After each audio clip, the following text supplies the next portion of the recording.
ಇನ್ನು ಬೆಳಗಾವಿಯಲ್ಲಿ bus conductor ಮೇಲೆ ಪುಂಡರ ಹಲ್ಲೆ ವಿಚಾರಕ್ಕೆ ಸಂಬಂಧಪಟ್ಟ ಹಾಗೆ ಹಲ್ಲೆ ಮಾಡಿದ್ದ ಕಿರಾತಕರನ್ನ ಪೊಲೀಸರು ಬಂಧಿಸಿದ್ದಾರೆ.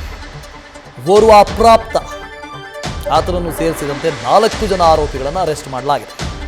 ಮಾರುತಿ, ರಾಹುಲ್, ರಾಜು, ಬಾಳು ಈ 4 ಜನರನ್ನ ಪೊಲೀಸರು ಬಂಧಿಸಿದ್ದಾರೆ.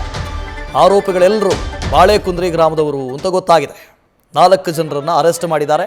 ಅದರಲ್ಲಿ ಒಬ್ಬ ಅಪ್ರಾಪ್ತ ಕೂಡ ಇದ್ದಾನಂತೆ. ಅವನಿಗೆ ಭಾಷೆ ಬಗ್ಗೆ ಜ್ಞಾನನೇ ಇರೋದಿಲ್ಲ. ಭಾಷೆ ಅಂದರೆ ಏನು ಅಂತಲೇ ಗೊತ್ತಿರೋದಿಲ್ಲ. ಅಂಥವನು ಭಾಷಾ ಪ್ರೇಮ. ಮರಾಠಿ ಮಾತಾಡು, ಏನು ಕನ್ನಡದಲ್ಲೇ ಮಾತಾಡ್ತೀಯ, ಮರಾಠಿ ಮಾತಾಡು, ಬರ್ರಿ ಬೆಂಗಳೂರಿಗೆ, ಎಷ್ಟು ಭಾಷೆ ಮಾತಾಡೋರು ಬೇಕು, ಏನು ಇಲ್ಲಿ ಹಿಡಿದು ಹೊಡಿತಾರ, ಕನ್ನಡನೇ ಮಾತಾಡು ಅಂತ ಇಲ್ವಲ್ಲ. ಗಡಿ ಭಾಗದಲ್ಲಿ ಎಂಥದ್ದು ಅದು. ಒಟ್ಟು 4 ಜನ, ಆ 4 ಜನರನ್ನು ಈಗ ಪೊಲೀಸರು ಬಂಧಿಸಿದ್ದಾರೆ. ಆ ನಿರ್ವಾಹಕರ ವಯಸ್ಸಿಗಾದರೂ ಮರ್ಯಾದೆ ಕೊಡಬೇಕಾಗಿತ್ತು. ಅವ್ರು ನೋಡಿದ್ರೆ ನಿಮಗೂ ಅಳು ಬರುತ್ತೆ. ಯಾರೋ ನಮ್ಮ ತಂದೆ ಸಮಾನರಿದ್ದಂಗಿದ್ದಾರೆ ನೋಡಿ, ಹೇಗಿದ್ದಾರೆ ನೋಡಿ. ಅವರು ವಯಸ್ಸಿಗಾದರೂ ಮರ್ಯಾದೆ ಕೊಡಬೇಕಾಗಿತ್ತು, ಅದನ್ನೂ ಕೊಟ್ಟಿಲ್ಲ. ಕನಿಷ್ಠ ಪಕ್ಷ ಹೀಗಿಲ್ಲ ರೀ. ಮರಾಠಿ ಪುಂಡ್ರು ಕೆಲವೊಂದು ಜನ, ಈ MS ಪುಂಡ್ರು ಹೀಗಿದ್ದಾರೆ ಬಿಟ್ಟರೆ ಅಲ್ಲಿ ಜನ ಹೀಗಿಲ್ಲ. ಹೇಗೆ ನಾವೀಗ ಛಾವಾ ನೋಡ್ತಿದ್ದೀವಿ ನೋಡಿ, ಛಾವಾ ಅಂತ.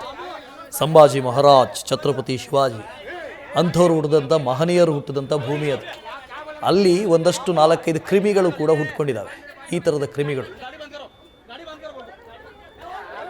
ಈ 4 ಜನರನ್ನು ಈಗ ಬಂಧಿಸಲಾಗಿದೆ. ನ್ಯೂಸ್ ಫಸ್ಟ್, ನಿರ್ಭೀತಿಯಿಂದ ನಿಮ್ಮ ಪರವಾಗಿ.